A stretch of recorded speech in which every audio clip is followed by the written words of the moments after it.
Galaxy Pop. Je me suis écrasé sur une étrange planète. Pardon, monsieur, excusez ma curiosité, vous seriez-il pas ensablé des fois? Car vous êtes enfin dans l'antichambre de la gloire, De la célébrité. Vous avez entendu? La clairvoyance, l'intuition. Il est bien de chez nous.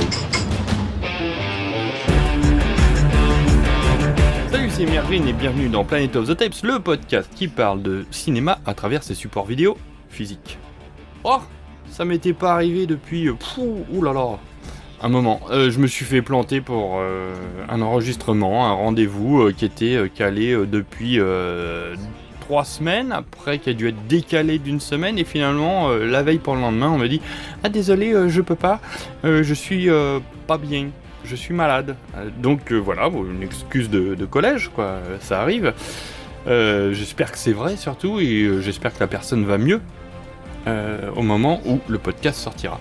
Mais bon, je me suis fait planter, heureusement pour moi. J'ai un super label, Galaxy Pop, et 2, dans ce super label, j'ai des gens qui sont aussi super et qui, devant ma détresse, répondent « Présent mon gars, y a pas de problème, on fait une émission. » Donc, j'ai la joie d'accueillir Chris Yukiyami du label Galaxy Pop. Salut Chris, comment ça va ? SOS Podcast, bonsoir. Ça va très bien, je suis très content que tu aies pensé à moi et je suis très heureux d'être ce soir avec toi pour un truc complètement à l'arrache. Je suis complètement sans filet ce soir, mais ça va bien se passer. Mais oui, ça va bien se passer parce que on aime le cinéma, on aime le support physique, on aime les bonnes choses. Je suis pas au courant de ce que tu vas me proposer, tu n'es pas au courant de ce que je vais proposer, et c'est pas grave, ça va être tout le sel de cette émission. Donc ça va être une petite review de ce qu'on a vu dernièrement, donc grosso modo le chapitre les bandes annonces. Il y aura une petite review sur un truc qu'on a vu dernièrement sur les plateformes VOD, SVOD, c'est pas sur la rondelle, et puis on est entre mecs, une petite claque sur les couilles, et au dodo avec une reco. Rien que le nom, c'est pas sur la rondelle, j'adore ce titre. Ah oui, mais c'est des années, allez, peut-être pas des années, des heures de réflexion. Imagine. Ok. Eh ben écoute, on va mettre la rondelle dans le lecteur et on va appuyer sur play. Were you surprised to see us today? It's my partner. What partner? Wally Taylor. Hey, how are you? We have a search warrant for your house. Oh my goodness, okay. Would you like to see it? Yes, please. 125 pounds, you guys. Flatter me. That was on your driver's license. That's right. Okay, well, I lied. Don't we all?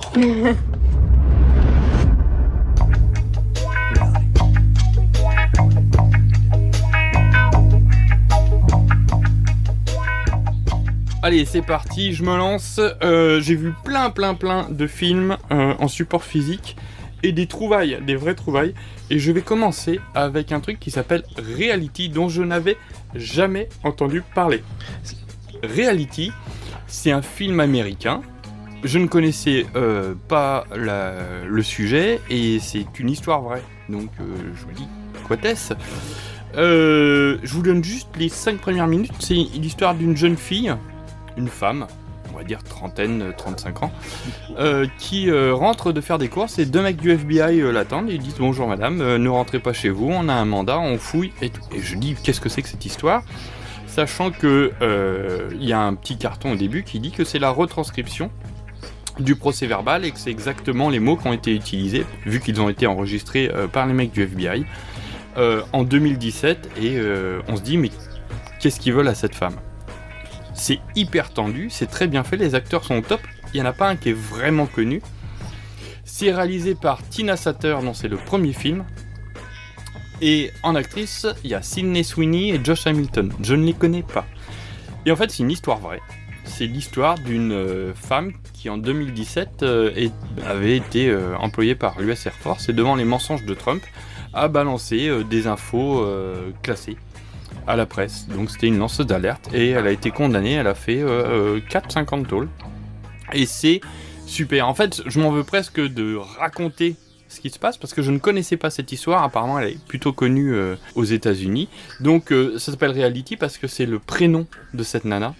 reality winner, déjà le prénom, c'est chaud, linguiste spécialiste du persan et du pachtou.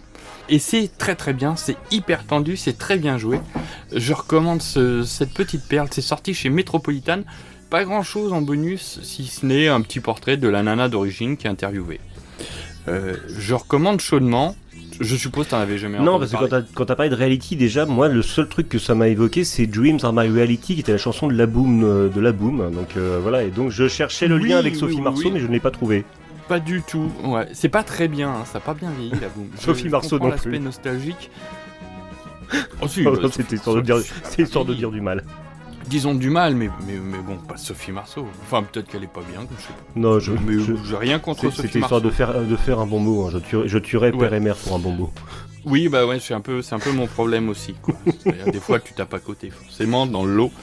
Je recommande grandement ce truc. Ça dure 82 minutes, c'est court. C'est prenant, on s'emmerde pas un seul instant. L'AREA est inventive. Les acteurs sont... Bah, tout repose sur eux aussi, hein, parce que faut être quand même rendre cette tension en permanence. Et non, vraiment un très très bon moment, une très belle découverte. C'est sorti au ciné quand même. Alors que j'en avais pas entendu parler, ça a fait 100 000 entrées à peine. Et non, si vous tombez dessus, allez-y. C'est sorti en 2023, ça vient de sortir en DVD. Ça a l'air très full premier degré, c'est pas trop compliqué d'entrer dedans ? Non, pas du tout. Parce qu'en fait, toute l'entrée du film, c'est du small talk. C'est-à-dire, il parle... pour mettre la nana à l'aise et la mettre en confiance, il parle des animaux de compagnie, de la météo, du sport, tout ça, mais tu sens qu'il y a une tension qui s'installe. Et c'est très premier degré, par contre. Oui, pas au niveau du pitch, mais j'ai l'impression que c'était ça, ouais. Non, c'est assez sérieux, mais c'est très bien. Non, c'est intelligent et bien mené, parce qu'il n'y a pas vraiment de salaud dans l'histoire non plus. C'est ça que je trouve chouette. À part toi, mais bon, ça c'est facile. Mais il est pas. Voilà, c'était mon premier compte rendu de ce que j'ai vu dernièrement. À toi, qu'est-ce que t'as vu dernièrement ? Écoute, alors, en haut de la pile, j'ai essayé de faire de l'à peu près chronologique, parce que on va essayer, puis on essaie d'alterner un peu les styles. C'est un film, alors, il y a le titre sur lequel il est sorti en France, et je trouve plus imprononçable que le nom d'origine, c'est The Girl Who Leapt Through Time, donc la fille qui a glissé à travers le temps, je suis absolument pas sûr de cette traduction, qui est un film japonais de 1983. Voilà, qui a été réalisé par un mec qui s'appelle Nobuhiko Obayashi. Chez les fans de films d'horreur, on le connaît surtout pour son film House qui vient d'être édité. Tout à fait, parce qu'en fait c'est un film qui était pas visible, vraiment visible en France à une époque, sauf avec des VHS ou des DVD qui se passaient sous le manteau. La grande époque du piratage. Donc voilà, et donc voilà, et donc c'est un titre aussi connu sous le nom de La Traversée du Temps, parce que c'est sous ce nom-là qu'est sorti le roman d'origine, parce que c'est un roman à la base, et je pense que la jeune génération connaît surtout l'adaptation en animation. C'est ce que j'allais te demander. C'est ça, donc qui était sorti en 2006. Parce que moi je connaissais le titre, je connaissais le titre de l'animé. Oui, je crois que c'est La Traversée du Temps qu'il avait sorti en France, je sais plus. Enfin, c'est la jeune génération connaît surtout l'animé. Moi, c'est un film que j'avais découvert en VHS il y a moultes années, à l'époque où je traînais dans les vidéoclubs japonais de Paris. Et c'est très... Alors, faut adhérer à l'esprit, faut adhérer à l'esthétique early 80s du Japon. Ça raconte quoi ? Ça raconte tout simplement l'histoire d'une jeune fille qui est au lycée, voilà, cette taille-là, c'est au lycée. Une jeune fille japonaise qui est au lycée, qui vit sa vie de lycéenne, et puis un jour, elle fait un malaise en nettoyant le laboratoire. Et ce qui se passe, c'est qu'elle se retrouve dans une boucle temporelle, une sorte d'un jour sans fin. Et donc elle revit la même journée. Et en fait, le film, c'est moi. Ce qui m'a plu dans ce film, au-delà du côté, parce que moi je suis très sensible à tout ce qui est période du Japon, de la bulle économique, Japon des années 80, voilà. Donc déjà je suis très sensible à cette esthétique, mais au niveau au-delà de l'esthétique, c'est entre la poésie et la science-fiction en fait. c'est pas complètement SF, c'est pas complètement poésie, c'est il y a des moments de naïveté. Voilà, donc c'est vrai que j'essaie de me mettre à la place d'un spectateur moderne. Qui tomberait là-dessus. Il y a ce côté très naïf des productions japonaises pour la jeunesse de l'époque. Mais bon, quand on passe au-delà de ça, c'est très plaisant à regarder. C'est très très plaisant à regarder. C'est pas trop mal joué. La fille qui joue le personnage principal, l'actrice c'est Tomoyo Harada. C'est une jeune fille qui avait quand même fait plusieurs films populaires à l'époque. Alors ça parlera à 0,00025% de la population. Mais elle avait joué dans Take Me to the Snowland de Yasuo Baba, qui avait été un énorme carton au Japon dans les années 80. Donc voilà. Et c'est un objet particulier. C'est un objet particulier, c'est quelque chose à voir. Après, on peut très bien pas du tout adhérer. Voilà, il faut se laisser porter par l'ambiance du truc, faut se laisser porter par l'ambiance, par l'esthétique. En plus, c'est un cadeau d'XP d'ailleurs, bisous XP de Galaxy Pop. Galaxy Pop. C'est un cadeau que m'a fait XP et j'étais très heureux de retomber sur film. Comme je te dis, ça fait des années que je l'avais pas revu et c'est sorti chez UFO, je te dis n'importe quoi, chez Spectrum Film. Je suis vieux, c'est-à-dire que je commence à avoir du mal à lire les petits trucs écrits tout petits. En Blu-ray chez Spectrum Film, et ça a été dans une édition qui a bien nettoyé le truc et voilà. Donc je le recommande, ne serait-ce pour les amateurs de culture japonaise des années 80, comme à ceux qui aimeraient découvrir un autre type de cinéma ou qui auraient apprécié House et qui aimeraient voir un film du même réalisateur. D'accord. C'est tu m'as dit 83. 83, ouais. Est-ce que c'est très contemplatif ? Alors non, c'est pas. On n'est pas, on n'est pas sur le cinéma contemplatif japonais. On n'est pas dans l'anguille. On est sur un film qui est quand même assez orienté jeunesse.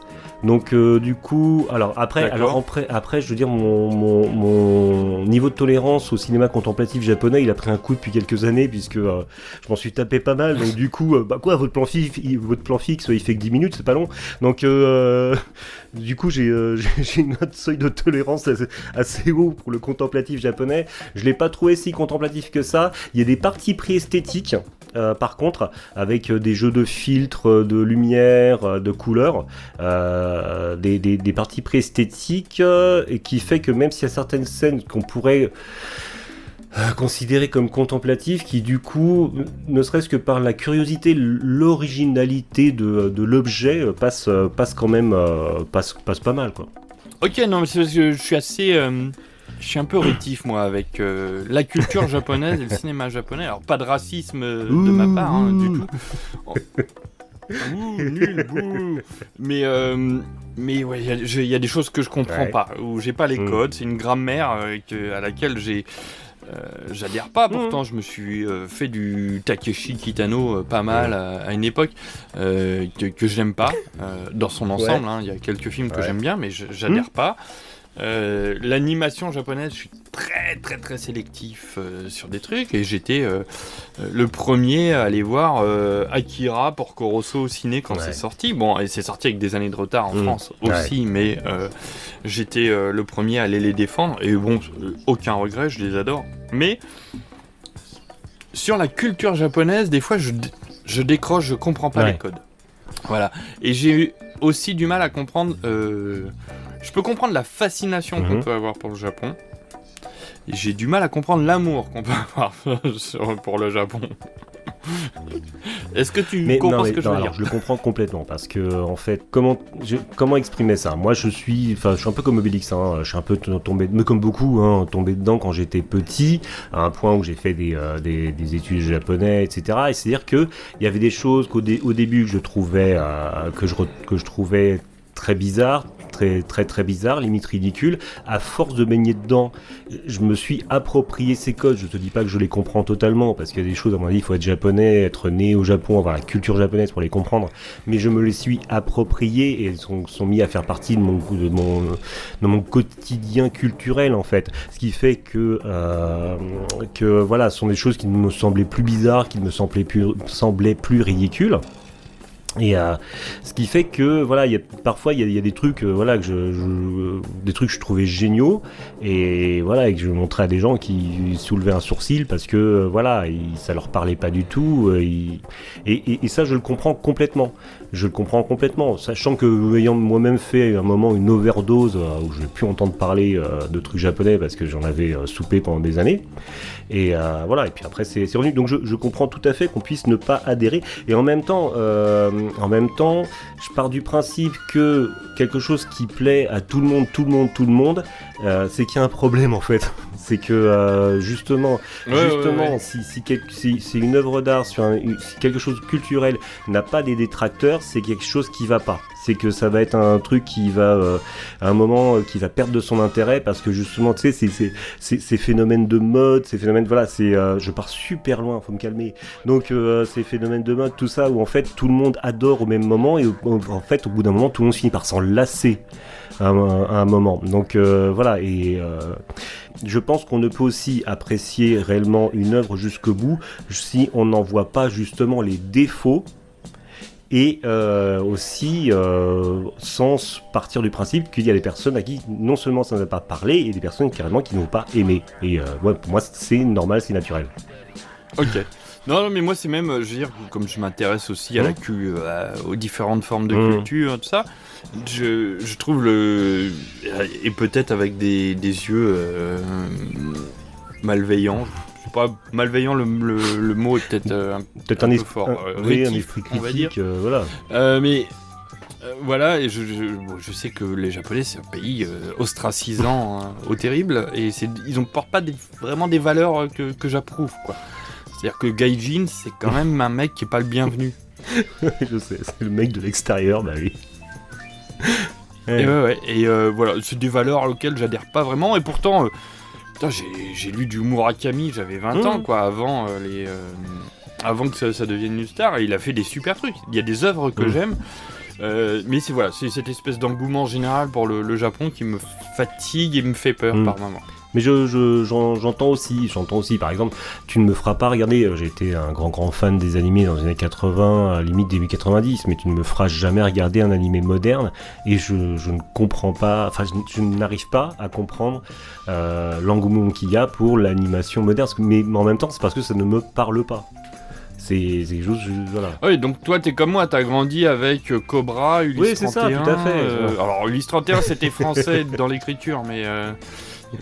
non, mais je veux dire Albator et puis oui, Tom Sawyer. Oui, de toute façon, bah, je suis de 75, donc effectivement c'est tout ça.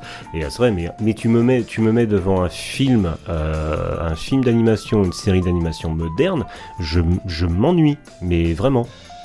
C'est mais moi aussi, c'est terrible. J'ai arrêté de regarder les derniers Miyazaki. Moi, je pense que le dernier Miyazaki qui a dû me plaire, ça a dû être Porco Rosso. Ouais, pour moi c'est inégal en fait, c'est-à-dire que Nausicaa je le trouve super chiant. Ouais, je suis d'accord aussi. Le Château dans le ciel je le trouve génial, Porco Rosso je le trouve génial, Chihiro je le trouve génial, le Château ambulant, putain mais c'est d'un pénible, c'est incroyable. Et Pogno était pas trop mal. Bah en fait, tu disais oui. Ouais, non, c'est juste que Miyazaki... Ouais, grand maître, ouais, d'accord, mais enfin, pas tout, quoi. Et j'ai arrêté de regarder.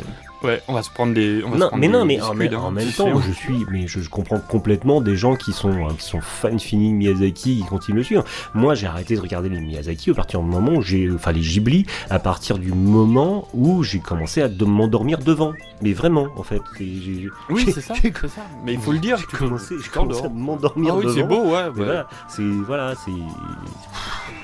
Voilà, mais je suis peut-être trop vieux, je suis pas peut-être plus le cœur de cible, j'en sais rien, mais ça ne me parle plus. Ouais, mais on est de la même décennie, donc il y a peut-être des choses où, voilà quoi, on les maîtrise, on les connaît, et puis c'est peut-être une découverte merveilleuse pour certains. Jusqu'à il y a un mois, vous étiez un loser absolu. Et d'un seul coup, on ne sait pas comment vous êtes devenue la plus grande star du monde. Comme par magie. Alors, que s'est-il passé ?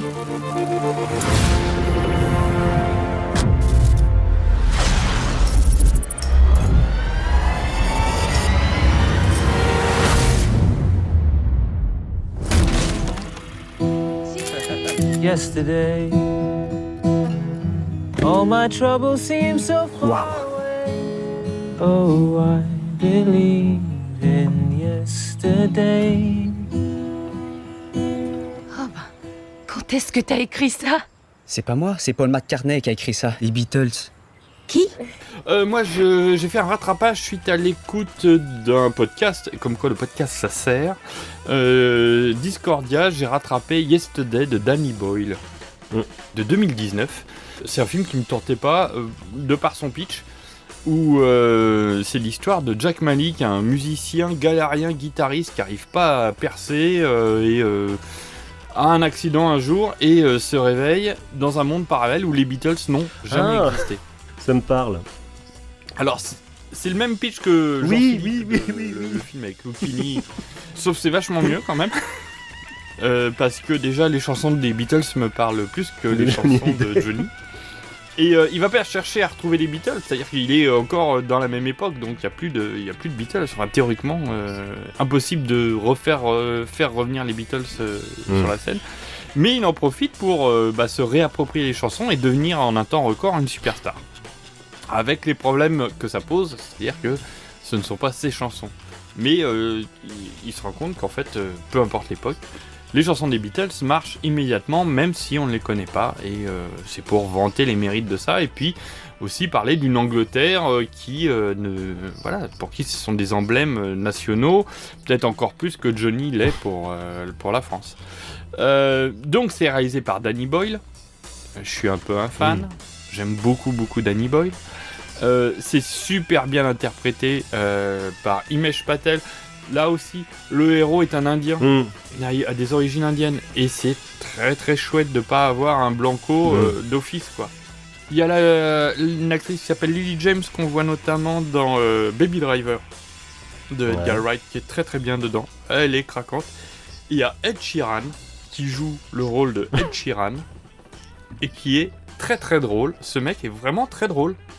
C'est incroyable. Il a un humour sur lui. J'aime pas du tout sa musique, mais j'aime bien le mec en fait. Et petite mention pour une actrice qui s'appelle Kate McKinnon et qui est une actrice et humoriste du SNL américain qui joue une productrice véreuse qu'on voit dans notamment les Ghostbusters, le reboot qui avait été fait en 2016 où ce sont des filles que je trouve mieux que Ghostbusters 2. Je l'aime bien en fait, moi je le trouve plutôt drôle, je vais me faire encore dégommer, et qui est incroyable dedans. Et ce film est une petite perle de tendresse, une déclaration d'amour aux Beatles, à l'Angleterre aussi, par un réalisateur qui a montré à travers plein de films, depuis Trainspotting, et 28 jours plus tard, et 28 semaines qu'il a produit, Sunshine, La plage. C'est vraiment un réalisateur que je trouve très souvent inventif, et pour ça je le remercie. Et voilà, ça me tentait pas trop à la base, le podcast m'a donné envie, comme quoi il faut écouter des podcasts. Et vraiment c'était super chouette de découvrir ce film qui m'a mis la banane du début à la fin parce que c'est drôle et tendre en même temps. Donc je dis banco. Et les reprises des Beatles sont vraiment très chouettes. Ouais, mais alors c'est marrant parce que j'avais vu la bande-annonce de ce film, j'avais pas capté que c'était Danny Boyle qui l'avait fait. Moi j'ai un petit je sais pas comment expliquer. J'ai toujours un petit problème avec les films de Danny Boyle, c'est qu'il y a toujours un truc qui me met mal à l'aise dans ces films. Un truc qui me met dans une zone d'inconfort en fait. J'ai vu bien sûr les 28 plus tard, des choses comme ça, et je sais pas, il y a toujours un truc qui me met en inconfort, qui fait que je vois ces films une fois, mais j'ai pas forcément envie de les revoir parce que il y a un truc qui me dérange chaque fois. J'avais adoré Slumdog Millionnaire. Ah, c'est peut-être celui que j'aime le moins. Ouais, mais en même temps, voilà. Non, je sais pas, ça m'avait plu. Mais bon, attention, je dis celui que j'aime le moins que je peux me revoir. Ouais, mais voilà, c'est ça. j'avais juste adoré. En plus, j'avais eu une période juste pas très longtemps avant où je m'étais fait une énorme période Bollywood ou un truc de dingue. Donc en fait, en plus, voilà, j'étais carrément dans le mood. C'est pas un film de Bollywood, Slumdog Millionnaire, mais simplement le fait que ça se passe en Inde, tout ça, voilà, c'est. Ouais, et puis les couleurs, tout voilà, ça rappelle fortement le cinéma Bollywood. Ça m'avait énormément plu. Mais comme je te dis, c'est un truc, j'ai pas. Voilà, Danny Boyle, il y a à chaque fois un truc qui me met mal à l'aise et j'arrive pas. Je sais. Est-ce que je peux l'expliquer ou pas ? Non, j'en sais rien, mais il y a toujours un truc qui me fout un peu mal à l'aise, j'arrive pas. Tu parlais de Kate McKinnon, mais j'adore cette actrice, en fait, elle fait partie de la dernière génération du SNL, à l'époque où je regardais le SNL, c'est la dernière génération où j'ai regardé, parce qu'après... Voilà, je me suis un peu lassé. Ouais, non, mais pareil. Voilà. Mais elle bouffe l'écran, c'est un truc de dingue. Elle était géniale dans les sketchs. Moi, j'avais bien aimé le film Ghostbusters, all cast féminin. Et le personnage qui m'a fait, je me souviens plus de son nom, mais le personnage que j'adorais, que j'étais fan, chaque fois que je le voyais à l'écran, je le trouvais génial, il me faisait beaucoup rire. C'est le secrétaire, je sais plus comment... je crois que c'est pas l'acteur qui fait Thor après chez Marvel, si c'est ça. Ah si, oui. Il est très bon. Quand il fait le crétin, Chris Hemsworth. Il me faisait mourir de rire. Il fait le crétin, mais voilà. Mais moi je le trouve bien, moi, ce film-là. On n'est pas là pour parler de ce film-là, mais bon, il y avait voilà, mais on peut. Non, voilà, le truc c'est que je le trouvais, en fait, moi je l'ai trouvé inégal parce qu'à certains moments, il y a certaines scènes qui me faisaient penser à des sketchs du SNL filmés et certaines scènes où j'étais gêné pour l'acteur à l'écran. Il y a un truc qui me fout super mal à l'aise, c'est quand je suis gêné pour l'acteur à l'écran. Mais sur quelques scènes, mais il y a d'autres scènes, je les trouvais excellentes. Il y a d'autres scènes où j'étais bien dedans et voilà. Donc voilà, c'était. Mais j'ai bien aimé dans l'ensemble, j'avais bien aimé. Je le trouve moins chiant que le Ghostbusters 2. Moi qui m'a emmerdé très longtemps et qui est revenu en retour de grâce, mais grâce au pouvoir magique de la nostalgie, qui fait que je le trouve bien meilleur maintenant qu'à l'époque. Il faut se méfier de sa nostalgie, il faut vraiment se méfier de sa nostalgie, c'est dangereux. Oui. Si tu ne l'as pas vu, Sunshine de Danny Boyle, je l'ai vu Sunshine. Non mais je t'ai dit, j'en ai vu, donc je l'ai vu Sunshine. Bah pareil, tu vois, je l'ai vu. Je suis resté jusqu'au bout, je l'ai vu, je peux pas dire que j'ai détesté, mais toujours pareil, c'est pas un film que j'irai revoir. Mais c'est Danny Boyle, c'est l'effet qu'il a sur moi, mais...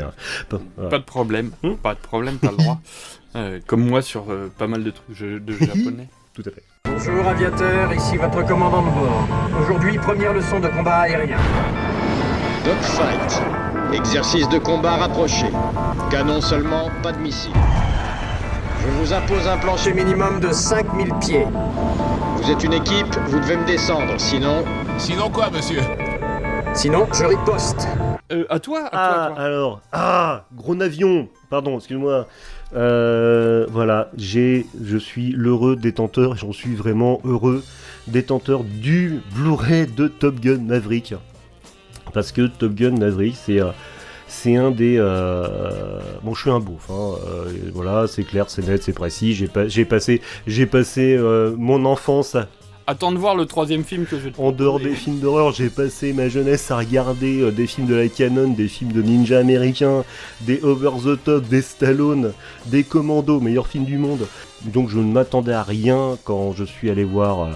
Top Gun Maverick au cinéma, parce que pour moi Top Gun, j'aimais bien le premier film, j'adorais surtout sa soundtrack, et quand je suis allé voir Top Gun au ciné, Top Gun Maverick, je m'en suis pris plein la gueule, et je suis allé le voir 4 fois, parce que gros avions à l'écran qui font du gros bruit, qui volent vite dans le ciel. Plus Tom Cruise qui court. Avec du Tom Cruise. Qui court. Alors, c'est ça, comment résumer le truc ? C'est Tom Cruise, il va sauver l'Amérique au bord d'un gros avion parce qu'il y a des gros méchants qui sont en train de faire des trucs de méchants. Et voilà, donc il gère une équipe de jeunes pilotes. Dont le fils de Goose qui était mort dans le premier Top Gun, ce qui fait que j'ai passé mon temps, parce que je suis un monomaniaque et psychorigide, ma vie est un enfer, et donc j'ai passé ma vie à me demander t'as calculé oui voilà c'est exactement ça, mais ça ne marche pas. Il devrait être plus vieux que ça, mais qu'est-ce qu'il fout chez les cadets, mais il devrait avoir 40 ans, c'est le ça. mec. Mais c'est ces conneries. Donc voilà. Donc oui, non mais c'est, oui, je sais. Mais comme juste après il y avait les scènes d'action de gros navions, tout ça, mon cerveau reptilien a pris le dessus et a dit ferme ta gueule, regarde, il y a des gros navions. Donc voilà. Donc c'était à peu près ça tout le temps. Il y a Jennifer Connelly. Alors. Ah mais ça, The Hotspot et d'autres. En tant que fan de films d'horreur, moi Jennifer Connelly, voilà, pour moi c'était voilà, c'était l'actrice de n'importe quoi, de Phénoména. Voilà, et là, oui. Et là je la retrouve, elle est magnifique. Elle est magnifique. Elle, par contre, je me suis pas demandé quel âge elle avait, rien à foutre, elle était juste magnifique, quoi. Rien à ouais, c'est Jennifer Connelly. Moi, j'ai pas envie de le voir. Je m'étais cogné le premier à sa sortie cinéma 2 fois. Et déjà la première fois, je m'étais fait chier, la deuxième. Alors, il paraît que non, on m'a dit non, mais t'inquiète pas, ça va te décoller la rétine. Je suis sûr que c'est même pas mal fait, tu vois. J'ai pas envie. Ouais, non mais. Mais peut-être que. Et tu sais quoi, peut-être que la maman, je vais dire, oh allez, vas-y. Fais pas ton con, et voilà. Bon, je suis pas prêt. Et puis le moment où je serai prêt, ça ira. Voilà, c'est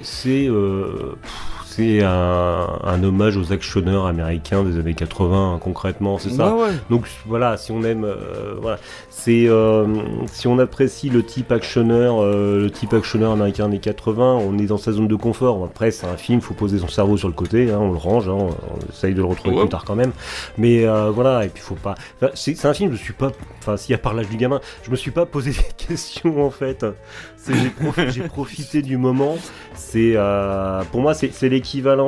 Voilà, Top Gun Maverick, pour moi, c'est l'équivalent de ce qu'est la série Cobra Kai à la licence Karate Kid. C'est l'équivalent à ce qu'est la série Creepshow au Creepshow original de Romero, quoi. Donc c'est un bel hommage. Ouais. C'est un bel hommage qui voilà, qui trahit pas l'original. Ça enlève rien à l'original. Mais c'est quand même. Voilà. Okay. Maintenant, musicalement, c'est quand même moins bien parce que je vis dans une boucle temporelle qui va de 79 à 98. Après, c'est un peu compliqué, mais voilà. De toute façon, on est d'accord. Après les années 2000, que de la merde. Bien. que de la merde. Puis le Blu-ray est bien puisque l'image est belle. Il y a des belles images. Il y a des belles images. Ouais, aussi il y a des belles images aussi. Visuellement, c'est beau quand même. C'est le réalisateur de Oblivion. Oblivion, c'est le réalisateur, je crois pas me tromper aussi, de comment il s'appelait oui, Tron Legacy. Ouais, de Tron Legacy. Ouais. J'ai bien. Qui était très joli, mais qui était un peu chiant, oui, enfin moi c'est surtout le Jeff Bridges en image de synthèse qui me foutait la trouille dans ce film-là. Mais oui. J'avais bien aimé la. Pourtant, on aime Jeff Bridges. Mais quand il arrive en version jeu, en image de synthèse, avec ses yeux de poisson mort, moi, il me fout un peu la trouille. Et non, puis là, et puis il y avait un parti pris esthétique, puis il y avait Tron Legacy, puis là, la musique de Daft Punk derrière, ça. Pour moi, j'ai bien aimé voir celui-là. Ouais, moi, en fait, j'avais bien aimé au cinéma, et à revoir, j'ai dit, ouais, c'est un peu chiant, quand même. Mais bon, c'est très joli. J'ai une salle ciné, je vais essayer de me le refaire dans des bonnes conditions. Moi, je me place en tant qu'ouvreuse, c'est toujours pareil. C'est mieux pour nous aussi. Sur un plan économique. Parce que d'abord, il y a plus de monde. On dit, vous savez, l'érotisme, ça va finir. Ça, c'est absolument faux. Il y aura toujours autant de monde, sinon plus. Parce que de plus en plus, les gens sont dégueulasses. Alors, vous savez, ils se gênent pas. Écoutez, excusez le terme que je vais prendre. Ils s'amènent, il y a du cul. Ben oui, il y en a. Moi, je vais te parler d'un film de ton année de naissance, si j'ai bien compris, 1975. Et comme je suis un sale pervers, je me suis fait offrir un coffret, une sélection de films par la Radio Nova, donc des trucs un peu intello, tu vois, bien. Et il y avait un film que je recherchais depuis longtemps, qui est un film classé X. Ouais. Qui s'appelle Exhibition. Ouais. C'est réalisé par un monsieur qui s'appelle Jean-François Davy, qui était un réalisateur de films porno, producteur de films porno, et qui a fait un reportage sur l'une de ses actrices fétiches. Il faut voir ça comme, je sais pas si tu te souviens de la série de doc télé Striptease. Ah oui, bien sûr que je me souviens. Et c'est exactement ça dure 1h30, où il interroge, il questionne, il suit son actrice par rapport à la profession qu'elle fait, quoi. Il lui pose des questions. On est dans les années 70, il y a pas tant d'images porno que ça. Il y a du poil. Mais hein? Oui, il y a du poil. Beaucoup de poil. Il y en a quelques-unes, mais en fait c'est vraiment minime sur l'ensemble du métrage. Ouais. Par contre, elles sont là, et c'est bien aussi de rappeler que on parle d'une actrice porno au moment du porno, quoi. Et donc on suit cette femme qui s'appelle Claudine Beccari, qui avait eu son petit succès à l'époque, qu'on voit dans l'intro du film Calmos. Je sais pas si tu as déjà vu ça. Bien sûr. De Bertrand Blier. Bien sûr. Et ben, c'est devant elle que Jean-Pierre Mariel se fait une tartine de pâté. Tu l'as ? Ça me parle, ouais. Et ben, c'est elle. Et donc, elle raconte son parcours, et puis au départ, tu te dis, mais en fait, ouais, mais cette fille, il faut la laisser faire. Elle fait ce qu'elle veut de son corps, elle est libre. Il y a un côté très féministe quand même dans sa démarche. Ouais. Tu t'apprends au fur et à mesure que tu regardes le truc, putain, mais qu'elle a une vie de merde. Et c'est très intelligemment filmé, c'est jamais culpabilisant en disant vous regardez du porno si vous voulez voir du porno, et il n'y a pas de problème vis-à-vis de ça. Ce qui aurait été malvenu de la part d'un producteur et réalisateur de films porno.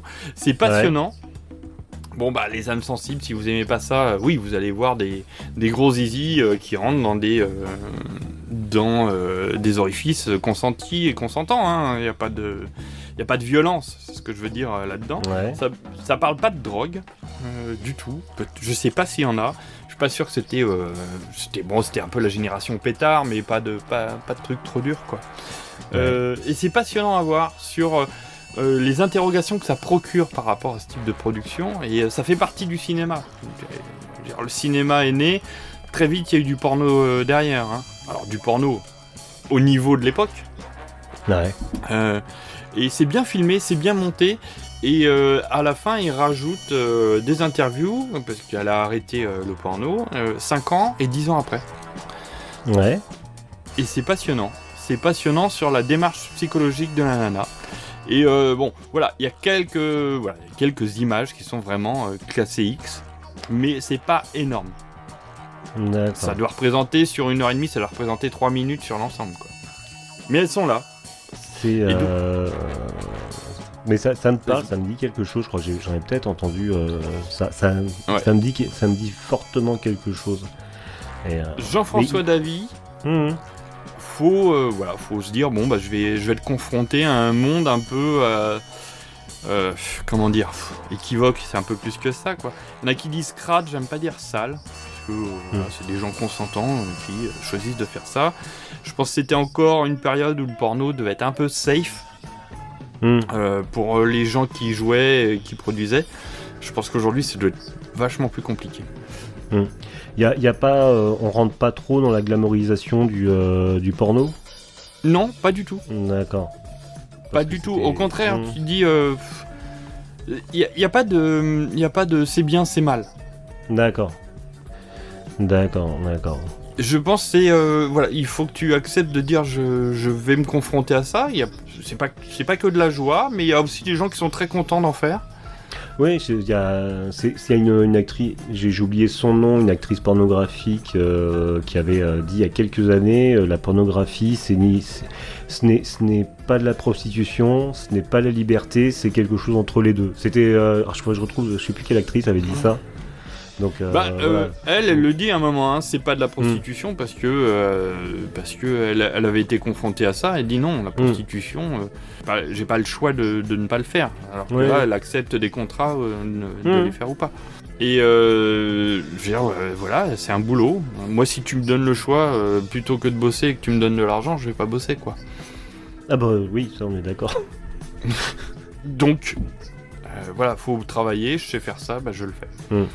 Je sais que c'est très bizarre de parler de ça comme ça, mais je trouve ça très intéressant parce que tu rentres dans les logiques de production et surtout tu interroges les personnes qui le font, parce qu'évidemment il n'y a pas que elle, il y a aussi des acteurs, d'autres actrices, et elle est jamais en train de dire je m'éclate, c'est génial ce que je fais, mais elle est pas honteuse par rapport à ça non plus.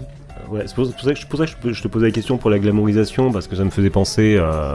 Il y a eu un film, je sais pas si le film s'appelle pas Lovelace tout simplement. Ouais, sur Linda Lovelace. Ouais, sur Linda Lovelace, où en fait justement tu voyais tout le côté en fait qui était présenté au public, qui était tout le côté paillettes, strass. Linda Lovelace, c'était celle qui avait fait le film Gorge Profonde, qui avait vraiment beaucoup marché à l'époque aux USA. Et tu voyais un peu les deux faces en fait de son passage dans l'industrie du porno, parce que Linda Lovelace il était pas resté longtemps. C'est pour ça que je trouve ça intéressant le fait qu'on la revoie 5 ans, 10 ans après, comme tu. Moi, ça me faisait penser aussi au film Boogie Nights de Paul Thomas Anderson. Oui, mais tellement. Qui est pas si violent que ça envers l'industrie du porno, quoi. C'est plus après l'industrie, quand c'est passé à la vidéo, tout ça, où il y a eu une espèce de chute. Bon, là ils sont vachement coqués quand même dans Boogie Nights. Putain, ce truc mérite une réédition DVD Blu-ray. Boogie Nights, c'est très chiant à trouver. Et non, j'adore vraiment ce film de Paul Thomas Anderson. Ouais. C'est très très bien. Ouais, je suis complètement d'accord. Voilà. Mais voilà, le film est pas très accusateur envers le monde de la pornographie. Hein. Ouais, bah comme tu disais, de toute façon, c'est un réalisateur de films porno qui l'a fait, donc en même temps... Oui, non, mais je parle de Boogie Nights. Ah, pardon, excuse-moi, j'étais revenu sur... Ouais, Boogie Nights, oui, non, oui, ouais. Enfin, si tu vois encore, tu vois plusieurs faces, quoi. Ouais, mais tu vois plusieurs faces. Pas que les négatives. Voilà, j'en ai fini avec mes cochonneries. Et toi, tu as un dernier film à nous proposer en support physique. Voilà, parce que je sais que tu adores ça. C'est un film japonais, et oui. Donc c'est... Et oui, voilà. C'est un film qui s'appelle Junkhead de Takahide Hori, un film qui est sorti, ne pas confondre, voilà, en 2021, mais il était basé sur un film, un court-métrage qui était sorti en 2013. Alors c'est un film en stop motion. Alors pour les plus jeunes d'entre vous, la stop motion, c'est le fait de filmer des personnages, en... Pour les plus jeunes d'entre vous, c'est Chicken Run. Merci. Voilà, c'est Chicken Run. Pour les plus jeunes d'entre vous. Je me suis jamais imaginé devoir résumer ce qu'était la stop motion en fait. Il ne fallait pas que j'essaye. Ce sont des figurines animées image par image. C'est exactement ça. Pour donner une illusion de mouvement. Voilà, tout à fait. Donc, il a la particularité d'avoir été fait en 7 ans, mais en fait parce que le mec l'a quasiment fait tout seul. C'est voilà, jusqu'à une partie de la musique, voilà, le montage, tout, voilà. Le mec il l'a quasiment fait tout seul. Et c'est énorme parce que quand on regarde le film, quand on regarde le film, on se dit mais waouh, c'est là tu comprends que vraiment qu'il a passé 7 ans dessus. Ça raconte quoi? Ça se passe dans le futur. C'est l'humanité qui a évolué. Qui a évolué en se faisant modifier, en se modifiant génétiquement, mais ils ont perdu en fait la science de la procréation, on va dire ça comme ça, et on est dans un univers avec des strates où en fait donc il y a l'humanité à la surface, et plus on s'enfonce dans le sol, plus on arrive sur d'autres. En fait, c'est comme si le monde n'était plus divisé en pays, mais divisé en strates. Et en fait, ils s'enfoncent de plus en plus au fond de la Terre parce qu'il y a différentes populations qui sont de plus en plus bas dans la Terre. C'est le mec, il a fait tous les décors, il y a tout un univers visuel, c'est esthétiquement, c'est très particulier mais assez fascinant.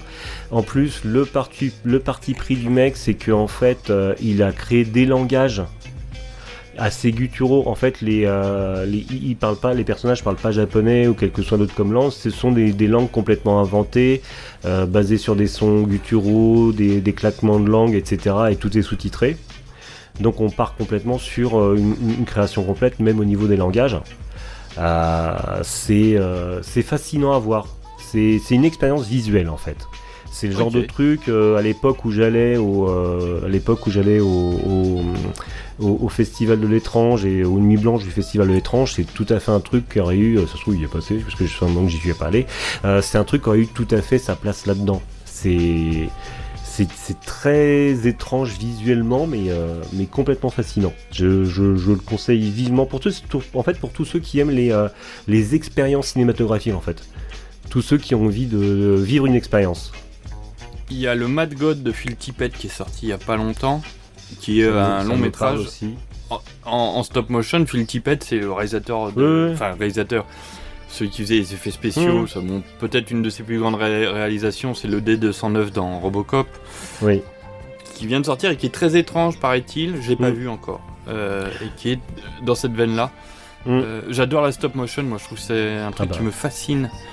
Le boulot que ça demande pour quand, comme moi, gamin, on a vu les Ray Harryhausen, les Jason et les Argonautes, les trucs comme ça, et on disait le choc des titans. Moi, je préfère les plus vieux, quoi. C'était plus impressionnant encore. Il y a un super podcast Total Tracks qui a fait 3 épisodes sur Ray Harryhausen, qui est, je recommande, c'est une merveille. Ça c'est disponible en physique. C'est disponible en physique, c'est chez. J'ai confondu avec tout à l'heure, c'est disponible chez UFO. Ok. C'est UFO qui l'a sorti en physique. Il y a le Blu-ray, il y avait une édition spéciale à la Fnac, parce que c'est là que mon fils l'a acheté. Voilà, mais donc si c'est disponible en France en physique, et c'est une expérience. Faut le tenter. Moi j'aime bien, ça me tente bien ça. Je prends. Le physique c'est fait. Le physique c'est fait. Ouais. Et on va passer à ce qui est pas sur la rondelle. Attendez, il faut qu'on essaye. Qu'on essaye quoi? D'invoquer l'Empty Man. C'est quoi l'Empty Man? Si t'es sur un pont la nuit, que tu trouves une bouteille vide, que tu souffles dedans, et que tu te concentres en pensant à l'Empty Man. Pitié, Amanda, t'as quel âge, sérieux? T'as pas dit le reste. La première nuit, tu l'entends. La deuxième nuit, tu le vois. Et la troisième nuit? La troisième nuit, c'est là qu'il t'attrape. C'est pas sur la rondelle, les films qu'on a vus dernièrement en VOD et SVOD. Tu es mon invité, Mikasa S. Mufasa, c'est toi qui commence. Alors, je me suis demandé ce que j'avais vu de plutôt sympa sur les plateformes, parce que en fait, je me suis désabonné de Netflix, je me suis désabonné de Disney+, quoi. Du coup, j'ai regardé beaucoup moins de trucs, en tout cas d'originaux sur les plateformes, et je suis tombé sur une petite pépite, un truc que j'ai adoré. Ça s'appelle The Love Witch. Ouais. Attends, je note parce que. Sur quoi? Tu l'as vu sur quoi? En fait, il est disponible en France sur Prime, mais en passant par Outbuster. D'accord. Faut payer, voilà, c'est une des plateformes où il faut payer en plus sur Prime pour le voir. Donc c'est sur Outbuster. Et donc The Love Witch, c'est un film qui est sorti en 2016. C'est un film réalisé par Anna Biller, qui est une américaine qui est non seulement réalisatrice mais aussi autrice, voilà. Et The Love Witch, c'est génial, c'est génial autant visuellement que scénaristiquement. The Love Witch, c'est l'histoire d'une sorcière. Ça se passe aux USA. On est à peu près vers Los Angeles, et c'est l'histoire d'une sorcière qui s'installe. Alors on est dans un monde où en fait les sorciers et les sorcières sont communément acquis, quoi. D'accord, c'est accepté, tout ça. Il y en a. Ils sont pas forcément très appréciés, mais il y en a. Voilà. Ce film, c'est Ma sorcière bien aimée, mais pour grand. D'accord. C'est-à-dire qu'on est dans une esthétique années 60. J'ai l'impression qu'ils ont pris une machine à voyager dans le temps pour aller filmer dans les années 60, parce que c'est ultra bien rendu. Donc on suit une sorcière qui s'appelle Hélène qui donc s'est séparée de son mari qu'elle a peut-être j'ai plus de vocabulaire, qu'elle a peut-être tué. Et en fait, c'est une jeune femme qui cherche l'amour, en fait, tout simplement. D'accord. Et voilà. Et donc, elle va rencontrer différents hommes et voilà. Et on se laisse porter par l'histoire de cette sorcière qui porte pas forcément chance aux hommes qu'elle croise. Un peu un côté rom-com peut-être. Il y a plein de choses. Il y a plein de choses dedans. Donc déjà il y a ce côté très années 60. Il y a le point de vue sur la femme. Elle rencontre c'est des points de vue sur le féminisme. D'ailleurs Anna Biller se présente comme une autrice féministe. C'est-à-dire que il va y avoir des échanges voilà avec une de ses amies qui elle voit un féminisme pur et dur qui se base sur la confrontation avec l'homme, tandis que Hélène elle voit plus un féminisme plus dans la féminité, dans la déification de la femme. Enfin c'est des échanges de points de vue qui sont hyper intéressants à écouter. Ça renvoie au film Stepford Wives, hein, si ça te parle, les femmes de Stepford. Ouais. Voilà, qui est un film des années 70 qui justement qui en fait où des hommes tuaient des femmes pour les rendre parfaites. Voilà, ça renvoie, comme je te dis, à Ma sorcière bien aimée. Ça renvoie voire même à du Marcel Carnet, parce que à certains moments t'as des passages qui vont faire référence aux Enfants du Paradis ou aux Visiteurs du Soir. C'est un pot pourri de plein de choses. C'est visuellement très beau. Faut aimer l'esthétique années 60. C'est visuellement très beau. Tu as plusieurs. Nous, on l'a revu plusieurs fois parce que tu le vois une première fois, tu fais ah ouais, mais du coup tu y retournes parce que tu vois d'autres choses. C'est un film qui surprend. C'est un film où chaque fois que tu vas le revoir, tu vas voir des choses différentes. Tu vas écouter ce qu'il dit, tu vas regarder. Enfin, c'est un film riche. C'est très beau à voir.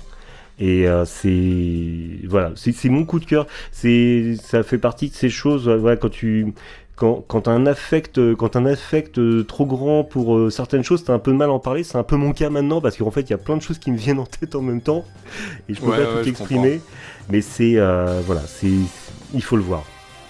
Il faut absolument voir ce film. C'est toujours plus difficile de défendre un film que de le couler. Je sais pas si t'as déjà remarqué. Enfin, un film, une œuvre, hein, d'ailleurs. Oui, je sais. Parce qu'effectivement, t'as envie de dire plein de trucs et du coup, ça se mélange et au final, tu dis n'importe quoi. Complètement. Moi, j'ai un abonnement Disney Plus qui arrive à sa fin et avant qu'il arrive à sa fin, parce que je ne le renouvellerai pas, hein, je n'aime pas Disney. Sur une recommandation de Laurent Duroche, ex-animateur du PIF, journaliste chez Mad Movies, il dit que quand la 20th s'est fait racheter par Disney, ils ont bazardé, sans que ça sorte au cinéma, une de ses productions, qui s'appelle Empty Man, qui est disponible sur le catalogue de Disney+, qui est un truc qui est passé à la trappe, et si tu ne le sais pas, tu ne le verras jamais. D'accord. Empty Man, de David Pryor, c'est un film fantastique, thriller, horreur, cocher les bonnes cases. Alors, si vous regardez la bande-annonce, vous allez vous dire, ouais, c'est un teenage movie d'horreur naze. C'est pas du tout ça. C'est ça qui est très bien. Enfin, ce qui est pas bien, c'est que la bande-annonce ment, mais le film est vraiment très bien. Ça dure assez longtemps, hein, ça dure 2h10. Et y a une espèce de croyance qui fait que quand on souffle dans une bouteille sur un pont, il y a un Empty Man qui vient, mais en fait, il n'y a pas vraiment de Empty Man, c'est plutôt une secte qui est appelée. C'est très bizarre, je ne veux pas en dire trop parce que c'est une enquête qu'on suit au long cours. Et l'ambiance est géniale. Le réalisateur s'appelle David Pryor, c'est son premier film. Avant, il faisait des making-of, notamment pour David Fincher. Donc, il maîtrise un peu l'image. Alors, on pense pas mal à du David Fincher, on pense à du Lynch, on pense à plein de choses comme ça. La photo est à l'avenant, sans jamais que ça soit agressif en disant oh, ça va, tu fais ton Fincher, quoi. Non, ça reste quand même assez délicat. On se dit tiens, il a été à bonne école. Et il retranscrit ça très très bien. L'ambiance est tendue à mort. Vraiment, mélange Lynch-Fincher. Donc on n'est pas sur de la grosse rigolade. Hein. C'est pas la déconne. Mais ça se tient bien. Pourtant, 2h10 sur un film d'horreur. Et en fait, comme c'est plus qu'un film d'horreur, c'est assez bien fait. Que des acteurs inconnus qui ont fait des petits rôles dans des séries et qui s'en sortent très très bien. Qui sont vraiment très très bons. J'en connais pas un seul. J'ai été regarder la distrib, il a joué telle personne dans 24 heures chrono, mais sur tel épisode. Et ça marche très très bien. C'est beau, c'est bien réalisé, il y a une belle photo également, et c'est tendu à mort. C'est vraiment tendu, et ça débande pas, et j'étais surpris de voir que ça me tenait en haleine, parce que 2h15 sur un film d'horreur c'est plutôt long, quoi. En général, moi, ça m'emmerde un peu quand c'est trop long les films d'horreur, faut que ça soit assez ramassé. Et voilà, non, c'est vraiment très bien. The Empty Man, allez-y sur Disney+, puis il doit y avoir d'autres moyens, comme appeler un oncle des États-Unis pour qu'il qui envoie la VHS, tout à fait. Il y a les frais de port de la VHS.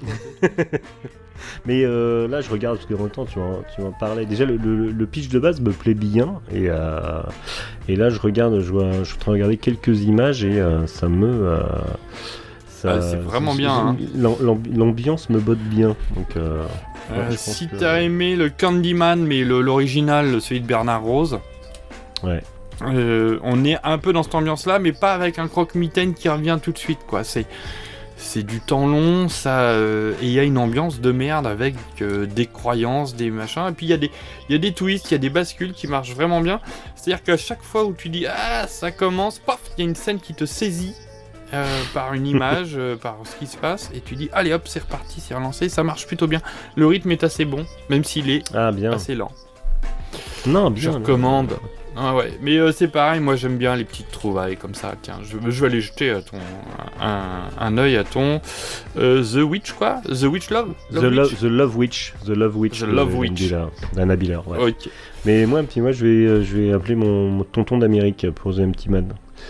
Oui. L'ambiance, je sais, je regarde des photos, des affiches, tout ça. L'ambiance me parle bien. Ouais. Et en plus, ce qui est génial, c'est qu'il y a des scènes qui sont complètement différentes. Ça commence au Népal, après on va dans une petite ville américaine. Et voilà. Et puis une fin qui est ce qu'elle est. Tu l'acceptes, tu l'acceptes pas. Et j'aime bien qu'on me dise, tiens, ça te plaît, ça te plaît pas. Moi, c'est la fin que j'ai choisie. Donc, moi, j'aime ça. Très Lynch pour le coup. Ok, bon bah écoute, tout ça fait pas mal de choses à voir ou à revoir. Ce que je te propose, c'est que on se met une petite claque sur les fesses, on va se dire au revoir, et avant, une petite reco. Maggie, c'est le gros nounou, ça se bout de fufu, et qui c'est qui va faire un gros câlin dans le grand dodo? Qui c'est qui fait gros pain pour la poporte?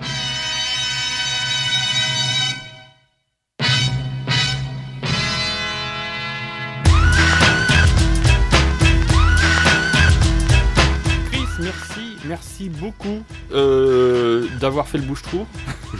Merci à toi. Non, mais écoute, merci à toi de m'avoir invité. C'est une belle occasion de pouvoir enfin enregistrer ensemble. On a dû faire une voix commune, je pense, dans une fiction à Noël. Oui, il me semble qu'on a fait une... Oui aussi, puis il me semble qu'on s'est déjà croisé sur une gazette de l'ami Dany. Exactement. Ouais, t'avais fait un impromptu, je crois. Oui, j'étais passé, j'ai vu de la lumière, je suis rentré. Bon, chez Dany, on y va, hein. Oui, c'est ça. Bisous, Dany. Bisous, mon Dany. Avant qu'on se quitte, est-ce que t'as une petite reco pour nous, ce que tu veux, jeux vidéo, séries, enfin, Ouais, culturel, quoi. Eh ben écoute, reco actu, j'ai eu la chance de voir en avant-première le nouveau film de City Hunter, Nicky Larson, City Hunter Angel Dust. Et ben ça tabasse, j'ai pas été déçu, j'avais pas beaucoup aimé le précédent. Et là, ça va parler autant aux nostalgiques qu'aux spectateurs qui ont grandi avec la licence.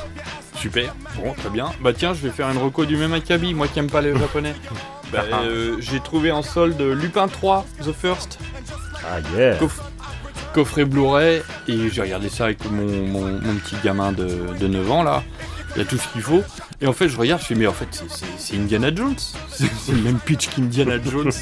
Et le secret du crâne de cristal. Et le royaume du crâne de cristal, pardon. Mais en mieux. Voilà. Mais ça finit avec des extraterrestres au Mexique. Sur des pyramides Inca. Tu dis, bah oui, c'est ça qu'on veut. Voilà. C'est exactement le même pitch. Hein. À la recherche d'un artefact qui donne le pouvoir, et en fait ça vient des extraterrestres et ils sont dans des pyramides Inca. Bon bah go. Tout pareil. Et les musiques de Lupin, c'est toujours génial. J'adore. Tu as vu ça? Celui-là, non, j'ai vu plusieurs films de Lupin, mais pas celui-là, mais j'aime beaucoup le personnage de Lupin. C'est un personnage que j'aime bien. Non, c'était la grande époque. Miyazaki avait mis son grain de sel là-dedans. Hein. Ouais, il avait participé au château de Cagliostro, Miyazaki à l'époque. Ouais. Et il avait mis son grain de sel. J'aimais bien le Sherlock Holmes, la série qu'il avait en partie réalisée aussi, qui était plutôt chouette et bien enlevée. Merci encore, monsieur Chris. De toute façon, on va se recroiser chez Galaxy Pop. Yeah, avec plaisir. Yes. Et puis, je te dis à bientôt, et tu reviens quand tu veux. Si tu as envie de parler d'un truc, tu me le dis. Ok, bah j'y manquerai pas. Ok. Merci encore, ciao. Bye.